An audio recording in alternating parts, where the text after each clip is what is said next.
Circle of Receiving Knowledge. Your Office of Alumni Relations created this space to embrace our newest alumni in the class of 2020, since our tradition of welcoming them was paused. As we move through our present time, the From Pause to Clause alumni speakers remains important. Today, we will have another moment of receiving prominent information.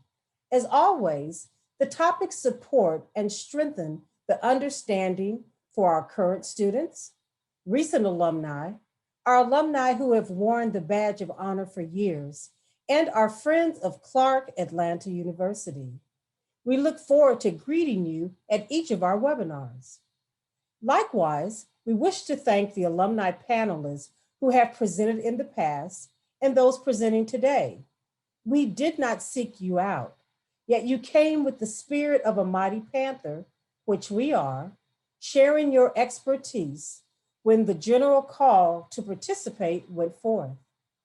Before we move into today's discussion, let me share a tad bit of history on the Office of Alumni Relations signature event.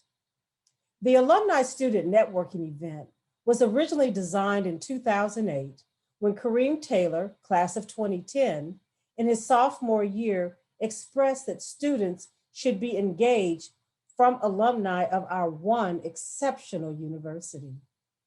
The Office of Alumni Relations continuously calls on members of the alumni community to embrace our alumni in waiting, commonly known as students. We encircle them until they become full alumni. As Panther Cubs, they develop through discovery, academically, socially, and spiritually, finding their way as their paws grow claws. And when they become fully entrenched felines of service in the local, national, and global communities, we call on them to provide financial support to the institution that placed them on their paths of well-rounded citizens. There is so much more to this story, and please feel free to go on our CAU website to read everything. And speaking of financial support, we are over halfway to reaching our 1 million alumni giving goal. Please remember to share your heart with CAU and encourage others to also give. As we begin our conversation, I would like to express thanks to my colleague, Chastity B. Evans, class of 2010, who serves as the program manager in the Office of Alumni Relations. She will be your host, where she created this space of interaction. Chastity, it is now time for you to begin the dialogue. Well, thank you so much, alumna Gaylani Gatewood Joshua, for that admired introduction and credible context. Welcome, everyone, and thank you all for joining your Office of Alumni Relations for Creativity and Technology, Shaping Future of Fashion Experience webinar.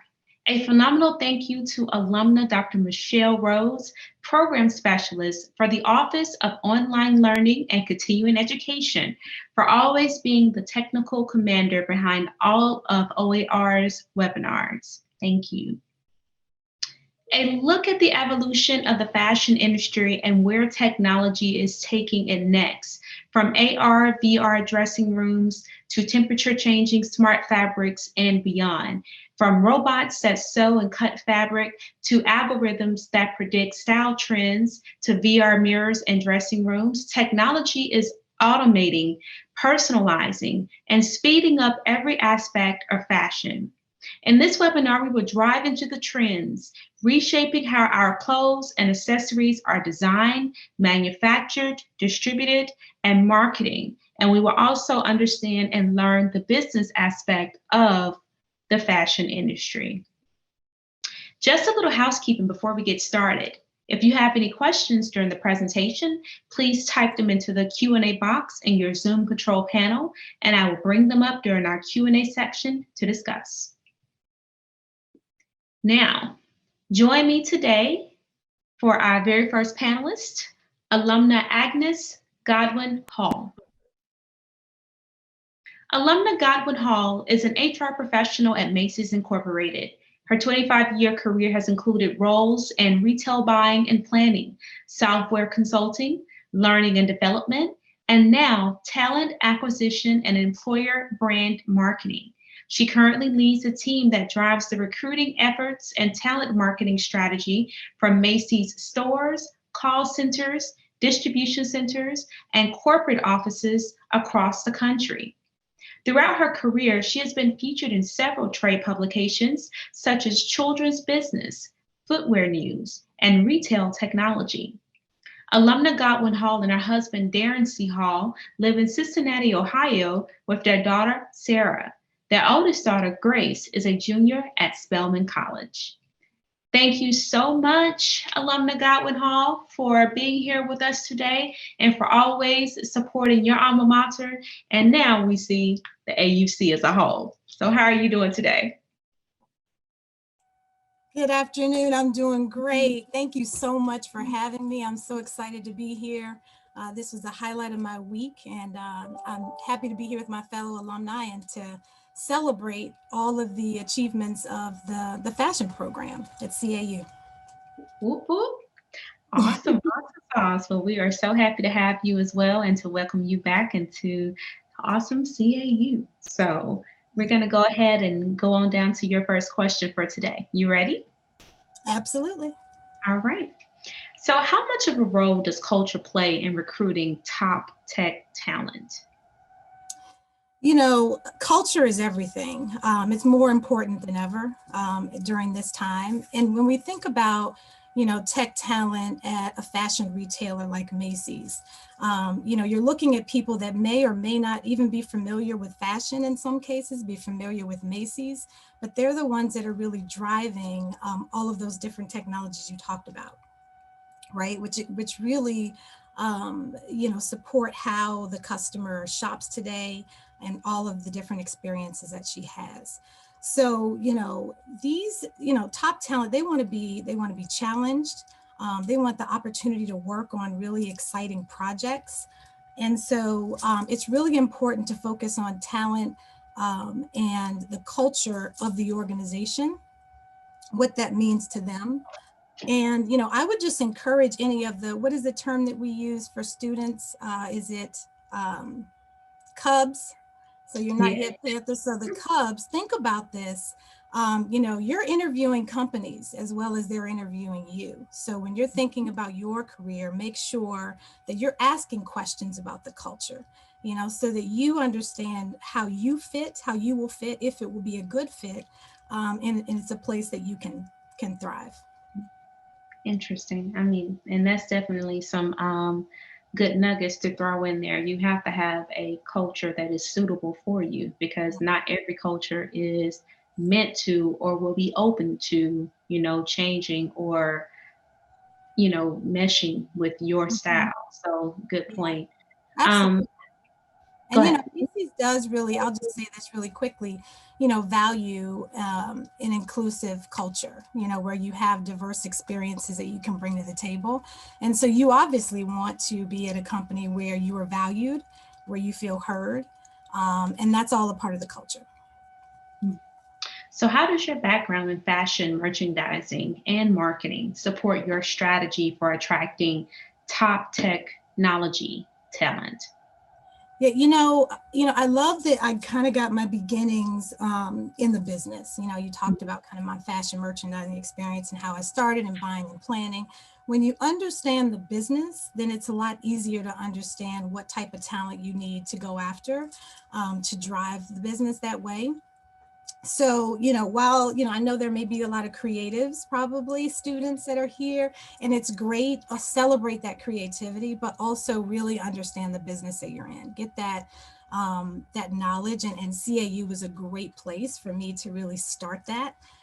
ground myself in that so that when I took that to my career, I was able to apply it. So that's the first thing.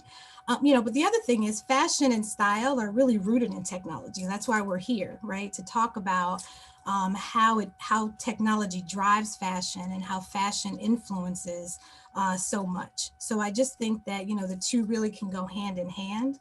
A lot of the skills that helped me negotiate with vendors when I was buying and planning are the same skills that I use now when I work with my big vendors such as LinkedIn or Indeed, or even some of our more targeted job boards that we work with like Black Girls Code, et cetera. So it's really important to kind of ground yourself in the business. Good points. I mean, well, I guess in terms for understanding business and understanding fashion, I mean, if you don't understand business, pretty much you're just volunteering, your experience, because you're just going to let other people take advantage of your work and you're working for free. Yep. So, well, thank you so much, Alumna Godwin Hall, for the strategic insight and for the knowledge. If you all have any questions for Alumna Godwin Hall, please type them into our Q&A session, Q&A box in our Zoom control panel now, and we'll be sure to get to them during our Q&A session. Thank you again so much, and we look forward to seeing you in our part 2. Up next is alumnus Chavez Lewis. Chavez Lewis is a limited luxury brand specializing in women's cocktail and evening wear, inspired by vintage garment construction. This namesake brand was created out of a necessity for classic, sensual, sophisticated garments for the modern woman. Established in 2012, Chavez Lewis is influenced by extravagant glamour with attention to detail in design and function. With volume and transparency as two of their key aesthetics, this emerging demi-couture brand allows its clients the flexibility to customize their garment by altering some details to their specifications. Chavez Lewis has been successfully dressing today's modern fashion elite for several red carpet and special events such as the Daytime Emmys, the Mrs. Earth competitions, and the Cannes Film Festival for the past 5 years. Chavez Lewis was recently featured on season 18 of Project Runway, placing in the top 10 and being acknowledged for his creativity, attention to detail, and craftsmanship. Alumnus Chavez Lewis' mission is to introduce his modern vision of classic, timeless glamour and sensual, sophisticated to today's modern woman who has an appreciation for extraordinary glamour. Wow, I need to, can I have some some sample pieces, please? Thanks. Welcome, Alumnus Lewis. How are you doing today? Well, how are you? I'm doing well. Thank you so much for all that you're doing and for continuing to serve your alma mater. Thank you guys for having me, man. This is a blast to come back and, speak to whoever's here and just give back knowledge that, we didn't know when we were matriculating through CAU. It's always been a pleasure of mine to give back. Awesome. Awesome. Well, we're going to go ahead and get down to your first question. Ooh. Sorry, go ahead. Go ahead. What were you saying? No, I'm a little bit of a nut, so we're going to have fun. Let's do this. Yes, we are. So, hey, it's always great to have a few nuts fall from the tree. Otherwise, we would have creativity, right? I know, man. So, beyond the current fashion capitals like New York, Paris, and Tokyo, where do you expect the next wave of exciting fashion ideas to come from? I mean, I'm seeing a lot of powerful movements brewing. Like, do you think the next wave will be better characterized by movement or by a global market? As of right now, based on what we're seeing, due to the pandemic, we're seeing a lot of people get creative and pushing those talents onto the internet and becoming viral for them. So for me, I feel like the culture is going to shift where fashion goes in the future because it's already doing that. A prime example, the Congolese designer, Anifa, that had the virtual fashion show. Something like that wouldn't be seen on a global market had it not been for something like COVID to shut the world down. You see what I'm saying? So designers have become more creative, which is lending itself to a lot of people that would not get the opportunity to show at something like a New York Fashion Week or a Paris Fashion Week, to get that opportunity to show their work globally and to a larger audience than they would have if it was done locally. So for me, it feels like the culture is shifting where fashion goes and telling fashion what it wants. It wants those new ideas. It wants those undiscovereds. It wants those fresh voices to be heard. And especially right now with the whole small business movement, a lot of Black designers, a lot of Black artisans are being heavily supported by major corporations and getting deals and getting sign-ons. And like to have somebody like Valentino reach out to a virtual reality star and create a whole concept around it just based off of her going viral. It's just something that's showing that we have voices, we have differences, we have uniquenesses that need to be seen and are being, you know, now researched. So culture is going to shift where everything is going to go from here on out. That's good to know. Especially since, like you said, we're in this pandemic right now. We're starting to see that, you know, we may have another riot coming up. I mean, who knows, depending on what the outcome may be. So, I mean, I'm looking forward to seeing some, some different styles probably from the 70s reappear, maybe. It just feels like the 1920s all over again, you know, right after the 1920s with the whole pandemic and everything that happened then. You know, came a revolution of artists. That's when you had the whole Harlem Renaissance. That's when a lot of your classic jazz figures and a lot of your revolutionaries came. So I feel like after you have a mass destruction becomes a revolution of the new wave. And I feel like that's what's going to happen in the next, I say 5 to 10 years coming. So what current popular trend or process do you think will still be around in the next 10 years and why? I mean, we're starting to see more of American manufacturing. You know, the quality and pride associated with US made products has become a selling point for brands now, or the idea of a lean or curated wardrobe. You know, the access to fast fashion, you know, has had dire consequences on people and the environment. In other words, closets filled with cheap clothes that quickly will go out of style. Yes. What I'm seeing is two different things. Right now I'm seeing emergence in what's called sustainable fashion. And it's something that, you know, you're like going to like a thrift store. It's something that I used to do with my grandmother's closet. She used to have a ton of like gowns and stuff there. And I would just go in and be like, are you wearing this anymore? She's like, no. So I would cut it up and make something else for somebody else. You know what I mean? So it's that idea of recreating what's already been created. And you're seeing that with a lot of designers like Oscar de la Renta, Alexander McQueen just did it with his recent collection where he reused fabric that they already had in the atelier to create a whole new collection. So you're already starting to see it. Whereas previous seasons, you would see the designers create fabric and then sell it to a manufacturer, wholesaler like Mood. And then they would sell it from there. So what they're starting to do is reuse what's already in-house. So I feel like the push for sustainability and becoming eco-friendly is starting to make a more of a positive movement. Like right now, they're starting to do a ban on fur, where you can't buy fur pelts after a certain amount of time, where you have to have the fur product already made, where they're pushing more of your fun fashion, your faux fur. Things of that nature. So you're starting to see more of an eco-friendly movement happening in fashion, which I think is going to keep progressing as, you know, more kids come up and become creative with making. I did a fashion show a few years ago for a PETA, and they used a suit made out of plastic bottles for a tailored Italian menswear brand. So things like that you wouldn't expect are really what's going to be the wave of the future. And then a lot of the 3D printing when it comes to like accessories, buttons, fasteners, zippers, a lot of that stuff is going to start to happen a lot more and more. So it's pushing more towards becoming an environment that creates its own, but still keeps that quality. Love it, love it. You know, I very first saw that when H&M kind of introduced giving back your clothing, pretty much. Like you would return your clothes that you purchased from H&M if you didn't want them anymore, and they would take them and they would recycle them, reuse them, and make something else out of them. And you would see like the little green tags that will be, you know, on the clothing to let you know that this shirt or this dress or these pants, you know, had been made out of something else from someone else, pretty much.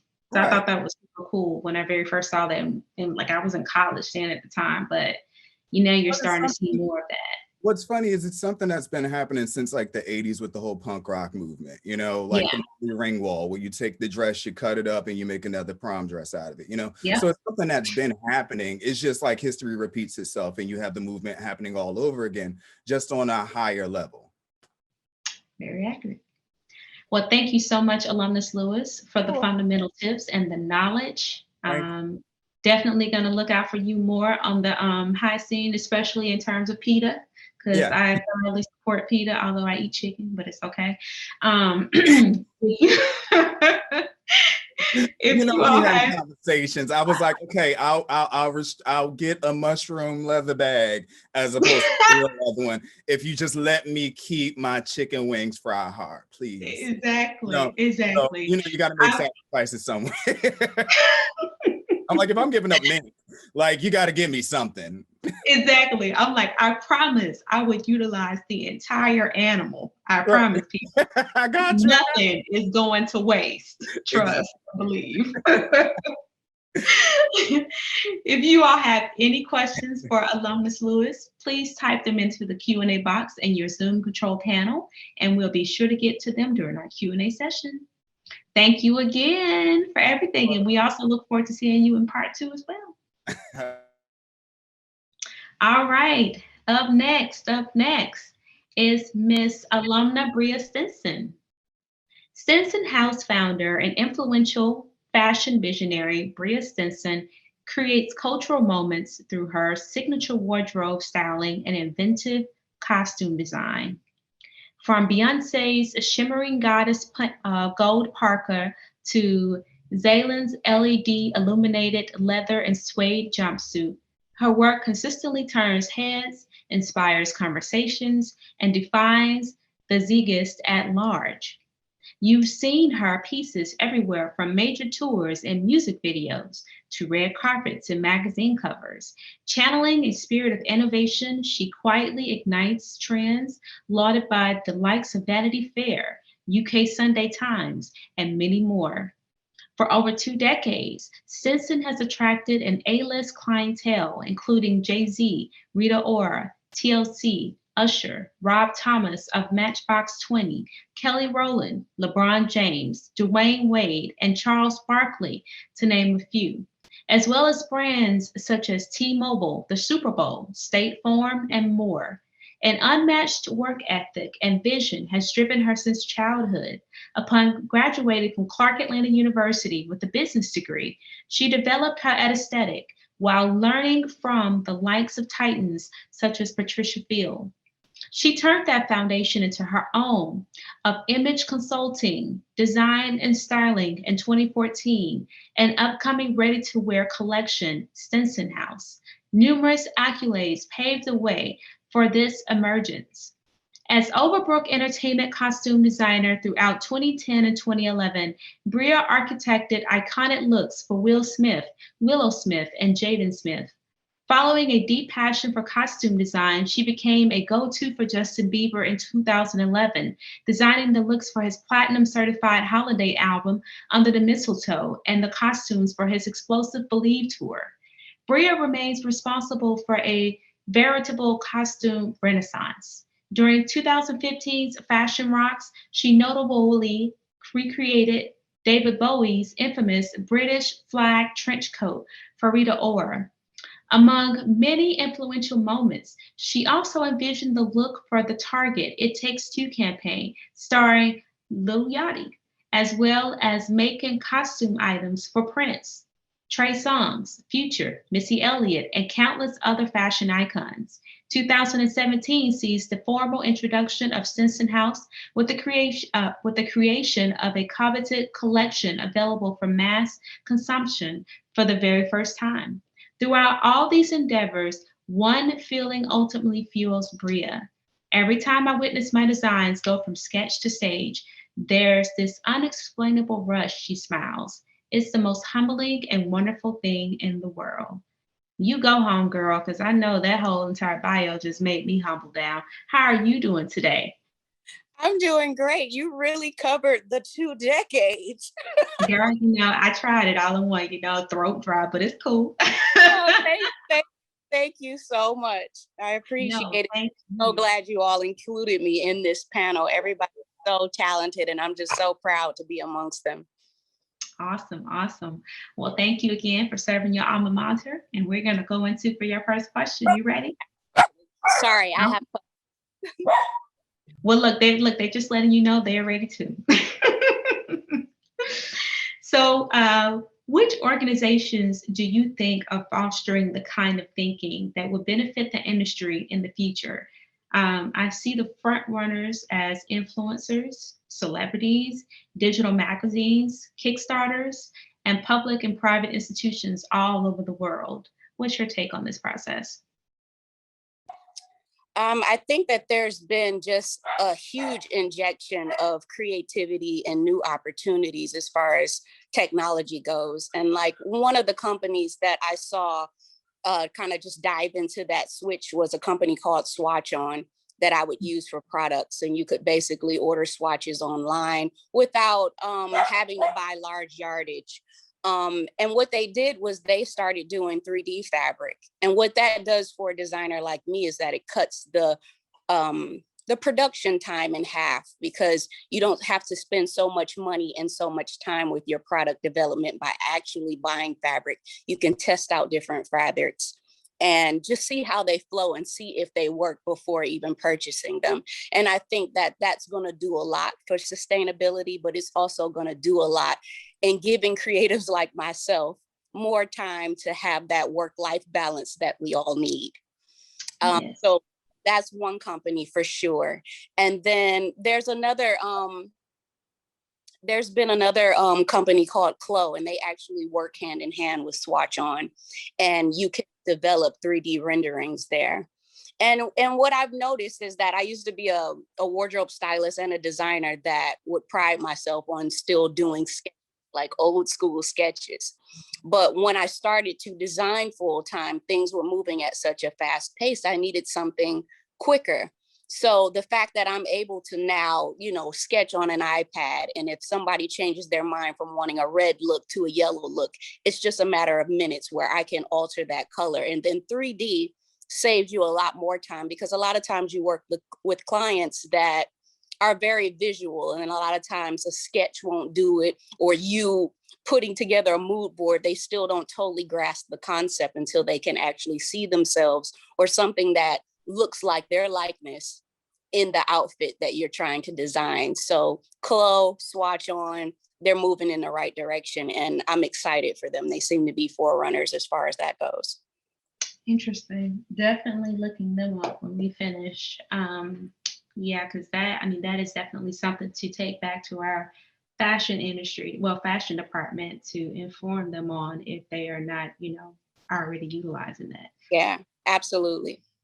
So what role will underground independent designers and design houses play in the future of groundbreaking style? I mean, in my opinion, independent designers and direct to consumer brands have more freedom to be more creative and focus on delighting the consumer, while larger, more established brands might have more incentives to play it safe and keep doing what's worked before.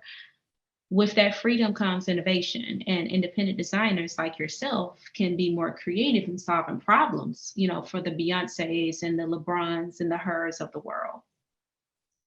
Absolutely. I think that's probably the reason why it's taken me so long to go into major production, because I'm accustomed to that same freedom that you speak of. And I think that global warming is also telling us that seasons don't mean as much as they once did. So whereas those large houses have to abide by certain fashion rules the old way, as an independent designer, you're able to just release things as you feel like it. And even with me over the pandemic, I just realized how much stuff I was accumulating. And so I even started to like repurpose fabric and make patchwork items out of things that I already had in my studio. And I think that's major, because I have nobody telling me that you can't do that. And I think that's always been a part of my brand, a little bit of being a rebel. It's been a part of the Clark Atlanta way, you know what I mean? Where you find a way and you make one. Mm-hmm. And that's what I've been doing this past year, is just taking what I have and like creating from ground zero. And I think that is a wonderful place to be in, because the possibilities are endless when you can do that. Amen to that. I mean, I can definitely attest. And we have watched you grow, and definitely you are doing your thing, sister. Like, well, all of you all in this call are. So we, don't get mad when we start to call you all just a little bit too often, but you'll be okay. Because, just make time for us. I'm totally fine. Take me out of my bubble. And like, now is time to definitely like just share, because I remember graduating from Clark and not really knowing what I was going to do with my creative self. You know what I mean? So I'm here as a resource for sure. Awesome.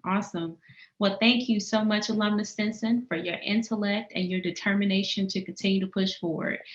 If you all have any questions for Alumna Stinson, please type them into our Q&A box in your Zoom control panel now, and we'll be sure to get to them during our Q&A session. And thank you all for being so digitally savvy, because, IG is a great tool to reach out and stalk you all on. friendly, okay? Well, introducing our last, but definitely not our least panelist for this afternoon is alumna Dr. Tiffany Brown. Alumna Dr. Tiffany Brown is no stranger to hard work and putting forth a strong effort to create success. Graduating with a degree in political science from the prestigious Spelman College in 2001, a master's degree in public administration from the illustrious Clark Atlanta University in 2004, and also a doctorate degree in public policy from Walden University in 2009. Alumna Dr. Brown earned these achievements through determination and the desire to achieve her goals. She just finished the President Owner Management 55 at Harvard University's School of Business, which grants her alumni status. Go ahead, girl. Brown has been an entrepreneur for 16 years. She is the owner of two companies, Tribute Contracting LLC, a minority-owned government consulting firm, and Tiffany Brown Designs women's clothing line. She is a proud member of Alpha Kappa Alpha Sorority Incorporated, Phi Pi Chapter, Omega Chapter, and member of Impact Church, where Reverend Olu Brown is the senior pastor. She also holds leadership roles in numerous nonprofit boards. Welcome, Dr. Brown. How you doing today, girl? It's a pleasure to see you again. Good. I am enjoying this panel. I'm enjoying all the great things that all the alumni are doing. It's amazing. I see it, because you were over there having yourself a hallelujah time back there in the back. Like cheer for everybody. I'm so proud of everyone, because it's a process with fashion. It absolutely is. All right, and we're about to get down to that process with you. So let's go ahead with your first question. Okay. How do you think mainstream media, from fashion magazines to fashion weeks, must change to accommodate the next wave of independent creators? Customers, they not only look to magazines, apps, or sites for the latest and the greatest trend, they scroll to bloggers, influencers, trendsetters, and IG celebrities too. The fashion industry is no longer, as Bria and Chavez stated, it's no longer season specific. So tell us what your brand is doing to adjust like the pros you all are. So I'm going to step back and kind of talk a little bit about the business side of fashion. A lot of times people are very creative, but they don't understand the business side. I have a business background, much more than a creative background. So the first thing you want to figure out is, what is your business model? Because your business model is going to be very important. Are you going to do independent clients? Are you going to go to mass production? Because that determines how you kind of go out to sell. E-commerce is so important right now. It's important for all brands. Most of my clothing is sold in mass production in Europe. I have not decided which collaborator I want to partner with here in the US, because you have to be very careful. You have to think about sustainability. Lots of people are going into bankruptcy, Chapter 11. So you will become a creditor if you partner with the wrong person. So you want to be very careful about retailers and picking which retailer is perfect for you. So that e-commerce is important. Second of all, whether or not you want to go direct, because I see a lot of people do that as well, particularly on social media and IG, they'll just go ahead and sell direct to the consumer, but retail management is very stressful. As someone who came from that world, I actually owned almost 4 different boutiques, 75 employees. It can become very stressful very quickly. So if you don't have that experience to do retail management, it's better to just wholesale and do business to business. It's a lot cleaner. Second of all, you want to talk about fast fashion. That is something, as a new emerging designer, I would not try to compete with. They have the scalability. They have millions to be able to do something really fast. They can take, I think it's like right now with Mango and Zaria, I think it takes them almost 2 weeks to get one sketch from like a sketch all the way into their retail. So you have to be careful. So even though being season specific is not really important, it's critical for those emerging designers because it gives you time to get to the buyers. It gives you time to develop a brand and to curate, because fast fashion also has the capability of charging really cheap prices, and we care about our stuff a little bit differently. So you're going to want to maintain a brand that people save up for versus someone that people just buy really fast. So that's the determination you want to figure out as well. In addition to that, scalability, because with fast fashion, they have, 9 factories all over the world to be able to scale up in a quick moment. If you're trying to scale, you want to think about how you want to scale in the future. One of the things I'm trying to do right now is acquire another clothing line. That's a way to scale instead of just going through the factory side. So you don't want to compete against them. Finally, collaborations. Collaborations with celebrities are very important. It's kind of chicken versus the egg. It helps you get additional clientele, but at the same time, you've got to be careful because usually celebrities don't like to pay. Let's just be completely honest. That's something no one ever discusses. No one wants to talk about. So a lot of times that's coming out of your marketing budget, and you have to be prepared for that.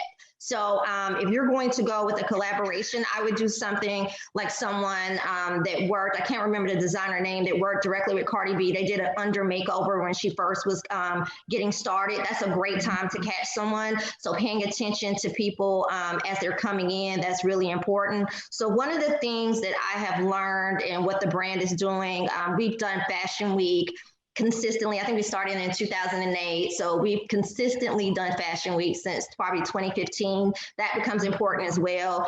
It's sometimes difficult for emerging designers to show for spring, fall, but it lends to a cadence that's important if you're going to mass production. So for my brand, we're focused on collaborations, more careful with partnerships. We've had conversations with retailers here, and if you've had any kind of brand problems regarding to race and one in particular, it makes you a little bit weary because it makes it harder for you to want to establish a long-term brand, because if they hit a roadblock, it hurts your brand as well. And so despite being an African-American woman, and then also just making sure that you are scaling in the way that you want to go long term, because if you're going to acquire additional brands, and I like to help people out as well, that's important. And I talk really fast too.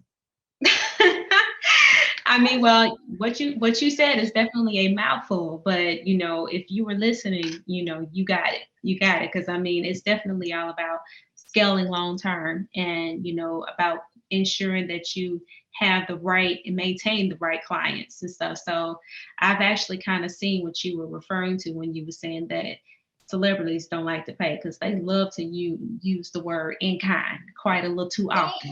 So, for promotional purposes. Yes. I live in Atlanta. Atlanta is a place full of reality show people. I have dealt with pretty much all of them. That's why I don't really talk about celebrities individually anymore, because it depends on the experiences with them. It's challenging, it's a lot. It's a lot in itself. So sometimes it's good sometimes to take a break from celebrities and focus on individual people. That's why I say it's chicken versus the egg, because one good celebrity can get you out there, but at the same time, they're not gonna pay your bills, they're not gonna pay your employees, they're not gonna do any of that. So you need the regular people to buy your items. So, you know, we can resonate with people in like the hair care industry, because it's very similar, where, you know, they do a lot of stuff for free, but then at the same time, they need regular people to buy their clothing, or well, get their hair done. So when you said that, that is when Dr. Rhodes should have dropped Broken Bougie by the Amigos, because that would have been the perfect song for that terminology. Broke and bougie. Yeah.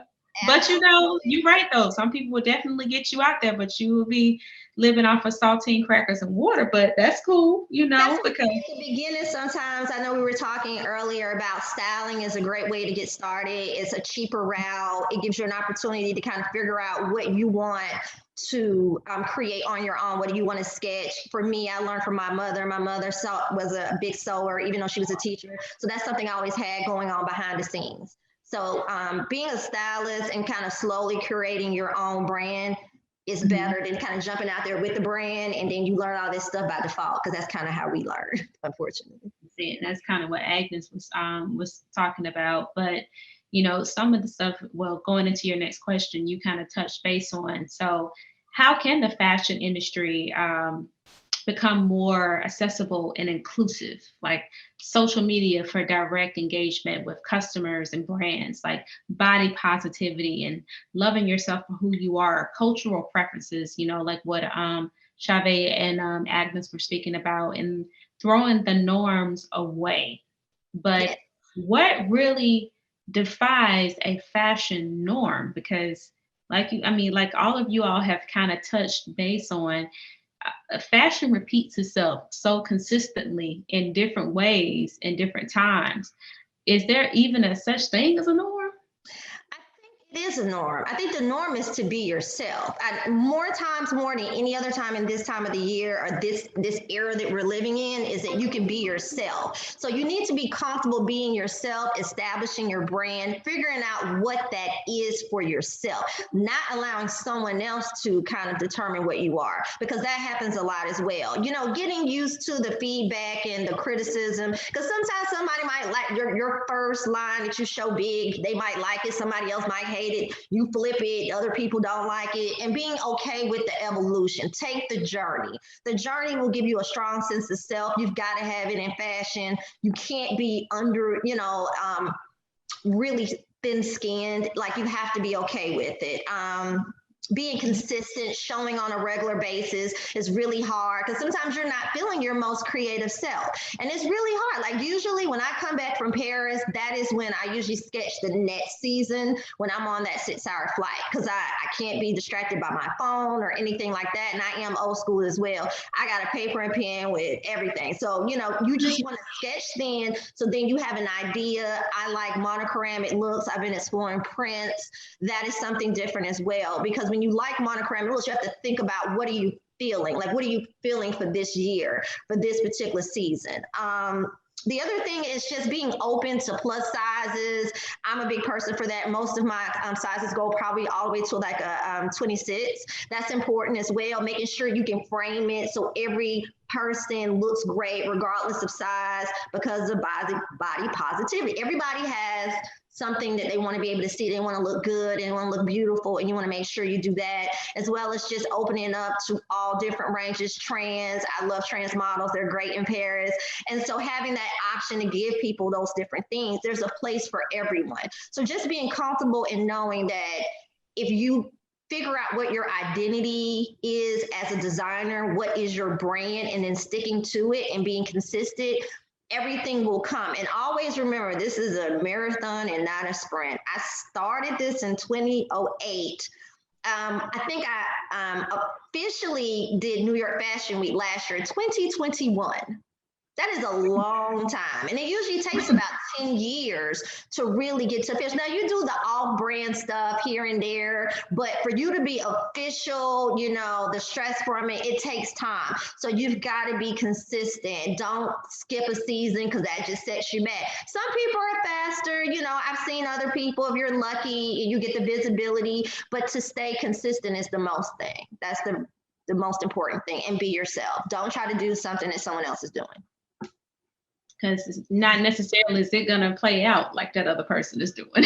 No, and I think most designers naturally are not the kind of people who like to follow the rules, and we get on our Kanye-ish. I was telling you before, I get very Kanye-ish when it's during fashion week. Like, I don't care. Like, I get really focused about what I want and what my vision is. And so that goes from top to bottom, from hair to makeup, the background, the video, all of that, because video is something else that's become incredibly important. You know, showing remotely this year, that was a stressor. You know, of course I knew Atlanta was a very film friendly place, but I had no idea that I would be competing with venues, that all the venues are taken up from all the fashion films that are being filmed here in Atlanta. So that became an issue that I had never anticipated as well. And just being able to pivot and adapt. Those who succeed pivot. That's just so important. You got to be able to pivot. You got to be able to adapt to all the different ways of doing business. That's true. That's true. And that right there, what you just said, that right there should be taken to all industries, not just fashion. You got to learn how to pivot, especially now. If not, that's it. Well, thank you so much, alumna Dr. Brown, for breaking it down and for captivating us with your wonderful journey. Talking about you've been doing this since 2008. Girl, you look like you are about 8, but it's okay. It's okay. I had an empty store. It had very little pieces downtown Atlanta, right next to Gladys Chicken and Waffles. It has been a time. It has been a time. Yes. Really? Y'all be laughing at me because you know what I'm talking about. When you got like 9 pieces. I remember that store because I always had Gladys Chicken and Waffles. My empty store, and I loved it. I learned so much in my little empty store. Y'all clown me, but that's okay. Dollar bills, y'all. Now, but anywho, if you all have any questions for alumna Dr. Brown, please type them into our Q&A box in our Zoom control panel now, and we'll be sure to get to them during our Q&A session. Thank you all. Look, did you all notice that almost every single one of them on this panel has a degree in business, and they out here doing fashion? Y'all better get it. Be business minded. That's the way to go. So thank you again to our alumni panelists for bringing their passion, their expertise, and their gems that were released today to go forth with you. We will go ahead and take some time for questions now. Just a reminder, please be sure to type your questions into the question box in your control panel. Now is the time to engage with our alumni and to network. So let's see if we have some questions. All right. Okay, so this is from Miss Stephanie Sumter.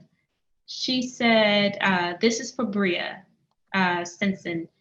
She said, how may I contact you for a possible, so basically for our alumni panelists, Mrs. Sumter, they are going to drop their social panels into the chat.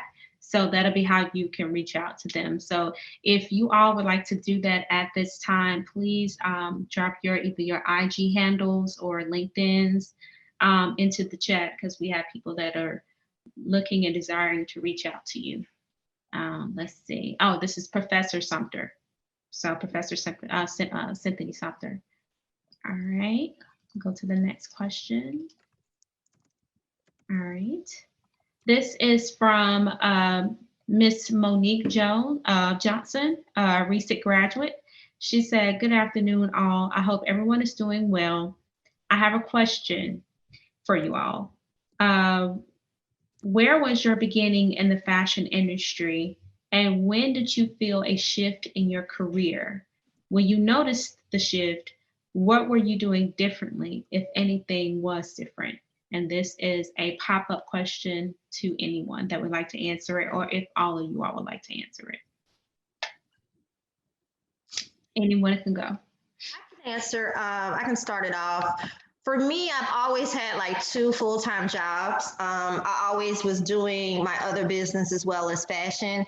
At one point, I became increasingly frustrated, just particularly with the clothing stores, buying other people's stuff, dealing with the dynamics of with other people, with vendors and all that kind of stuff. And I just felt like I didn't have what I was looking for and the cost that I wanted to have, because I'm very much a margins girl. And so if you're paying a lot of money for an item, if you're like a retailer, you're cutting your margins. So it's almost like at some point you should probably go ahead and drift into fashion so you can get a factory to make the items that you're looking for. So that was the shift for me. And I realized that I was a unhappy, and I was making a lot of money owning a store, but I was a very frustrated store owner. I didn't like to go there all the time. You know, I just let my managers handle it. I would just stop by on Saturdays with my sunglasses still on, take a look through, and then kind of walk back out, you know, and that's not, I mean, you're very frustrated at that point. And so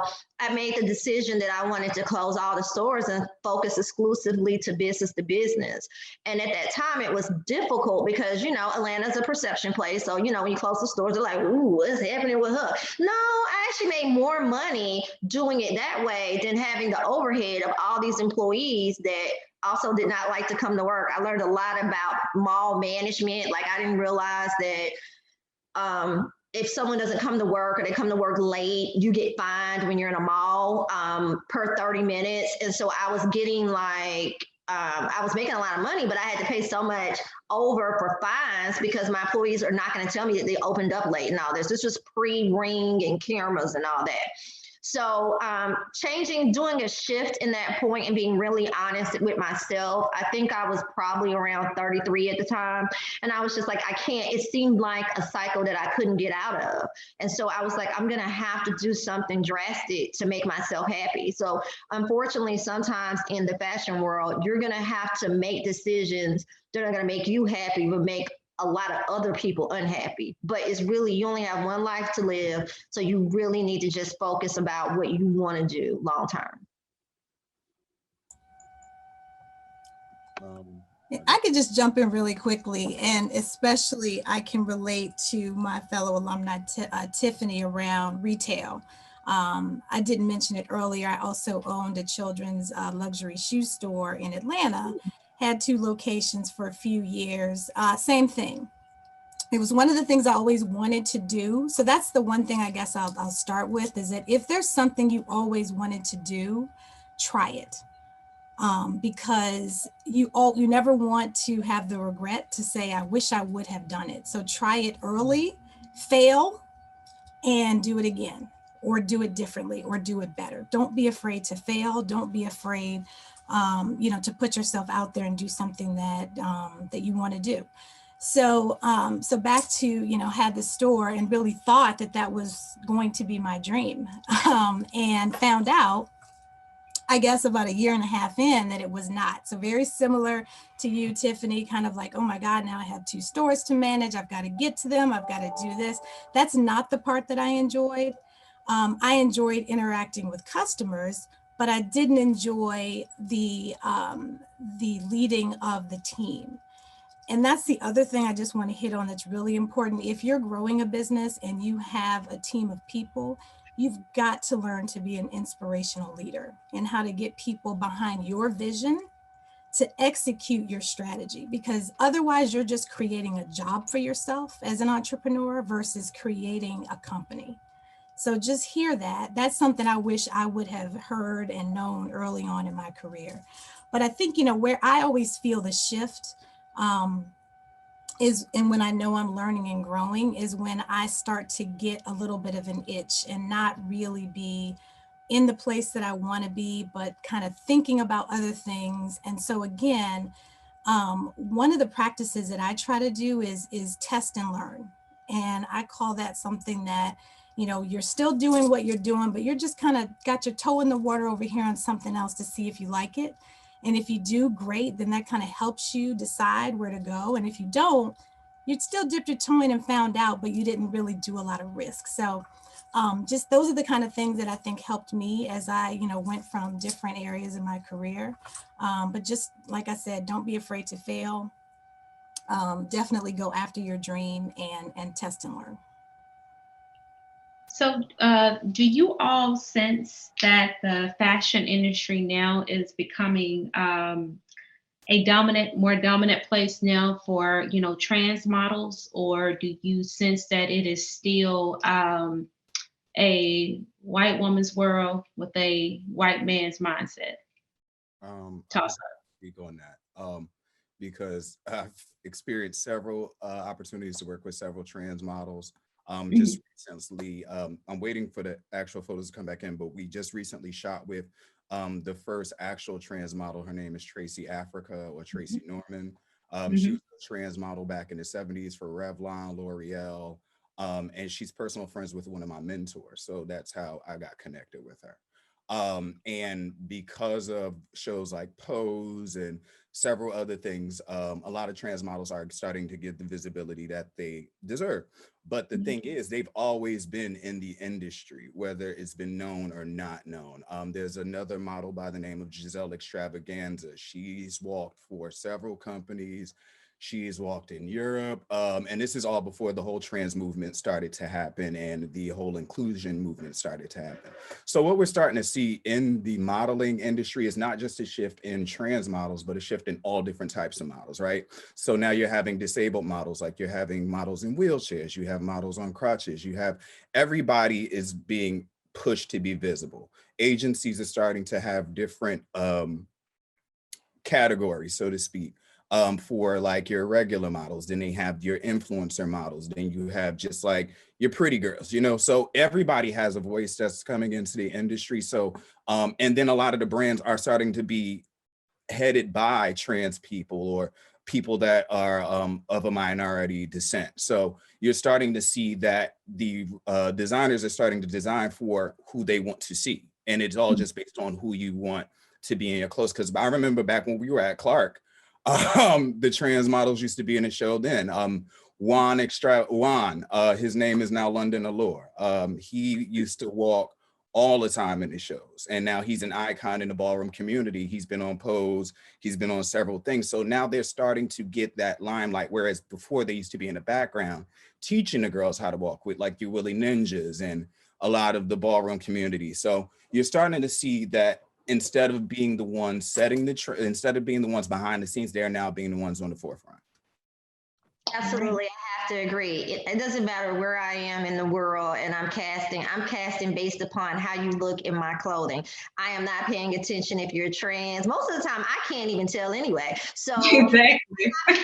attention. The only time that I'm made aware of it is maybe if something is a little short, and just depending on where they are in their journey, they might want something a little bit longer. And so that's it. That's pretty much it. I love everyone in all different sizes and shapes and everything. I like curvy. I like everything. So it just depends. And I really believe that, probably coming from that, styling people in the past, clothes speak to people. If a dress is someone's dress, like the moment they try it on, it's like, that's your dress. No one else can wear that dress. No one else can wear that outfit. That is yours because it looks perfect on them. It's like it comes together and you get such a sense of pride when you're like, oh, like it looks so cute. So yeah. If y'all don't dance in it, like if your client don't dance when she if they don't do a little dance, they'll do a little dance. They're not feeling it. They're not feeling it. They gotta do a little dance. Or they ask for it. People, especially Michelle Obama dance. Well, last question. So, because I want to get you all out here on time. This one is from a student. Her name is Miss Shayla Pearson. She said, are any alumni looking for interns? As a student that wants to start her own brand now, what direction as far as branding do you suggest? The whole target audience is kind of holding me back because I like making all kinds of clothes.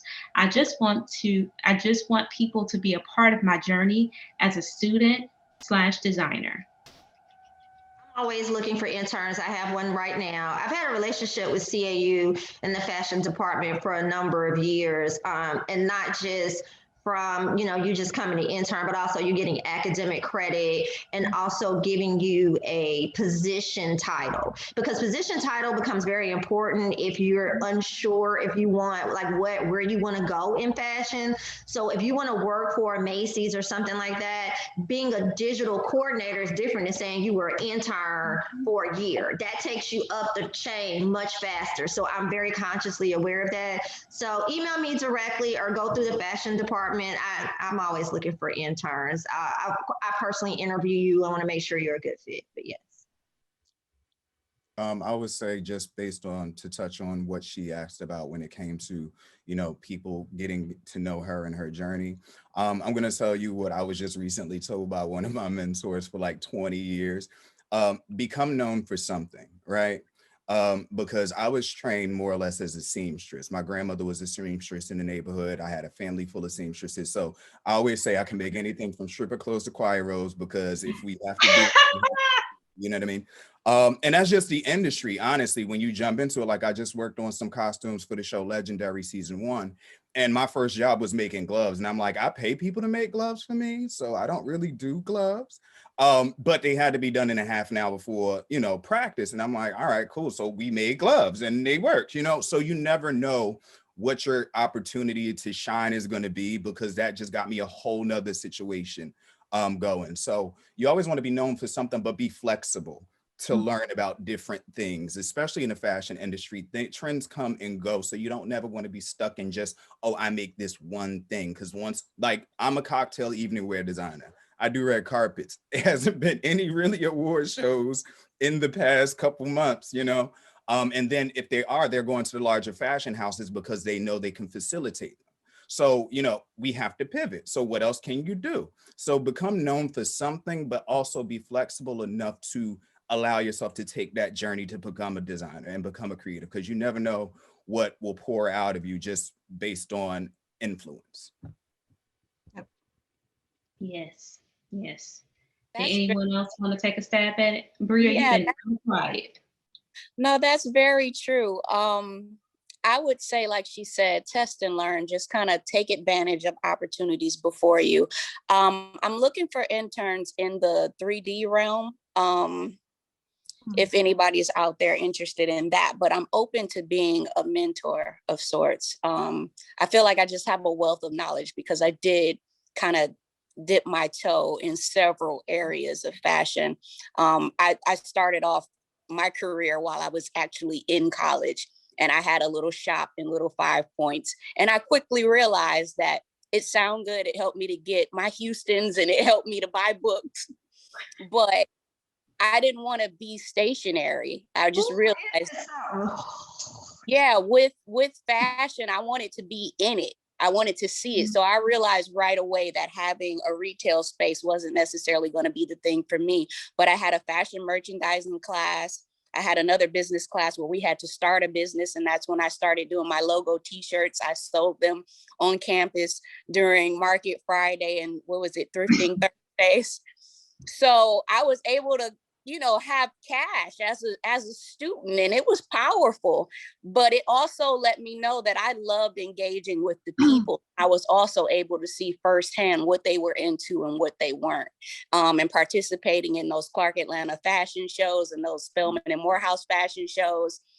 It was everything for me, and it taught me a little bit about construction. One of my classmates was an office assistant to a very popular wardrobe stylist at the time, and she hired me to come on set and basically be a seamstress. And that's how I got my introduction into wardrobe styling. I literally came on set as a seamstress during an album packaging that she was doing, and she liked my eye, she liked my attention to detail. I knew I didn't want to be a seamstress, but I had that skill set. But taking advantage of that opportunity allowed her to later ask me to come on and be her key assistant. And after I graduated, I moved to New York, and I became her key assistant in New York, who would visit the showrooms. And then I was able to see production and another quality of clothing that I didn't necessarily my eyes weren't open to as a consumer. I was able to go into those showrooms and see things in development and see how they changed and how they went into magazines and editorial. And it just really opened my eyes. So I was able to see fashion from a bunch of different viewpoints. So please take advantage of opportunities, because that's when you not only wrangle in what your aesthetic will be as a creative and as a designer, but you'll be able to find out what your pain points are and what your strengths are. And that's where you should probably dive into the things that make you happy, the things that you don't have to think twice about, the things that come easy to you, because this industry will take a lot of your life. So you just want to make sure that whatever part that you give yourself to, that you enjoy it and it's worthwhile. Yeah, and I'll just add, Macy's does have internships available, so please reach out to me. We do have a design internship, so we have several different programs. One of them is focused on design. So yeah, feel free to reach out to me. I put my information in the chat. And, you know, I just want to say how much of a joy this has been for me today to have this great energy on a Thursday lunchtime with my fellow alumni and all of you. This has been a wonderful hour. Thank you. Thank you so much. Well, all right, guys. Looks like we are out of time. So thank you again to our alumni panelists for bringing their passion again. And thank you all for the questions. We appreciate your virtual presence and your energy to our attendees. And we will see you all on April 22nd for our webinar, Overcoming Barriers to Gender Equity in the Workplace. See you guys soon. Have a great weekend.